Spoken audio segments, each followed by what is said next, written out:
wanaume muwe makini. Hivi unawezaje una mpenzi wako anakuja geto kwako, mna enjoy wote, mnashirikiana, afu mwanamke anakuambia baby naomba nauli 20,000? Hivi kweli hayo mapenzi au mahusiano au biashara? Mwanaume stuka, huyo sio mwanamke bali ni malaya.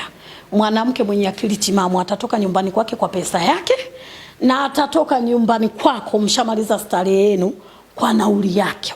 Ogopa sana mwanamke anayekwambia baby naomba nauli. Ina maana huyo mfanya biashara. Stuka mapema, akufai.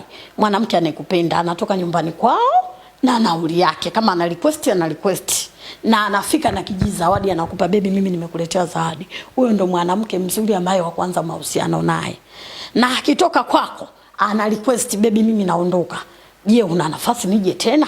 Sio mwanamke anafika baby naomba nauli, baby nitumie na kutolea. Huyo sio mwanamke, kina kaka, shtukeni.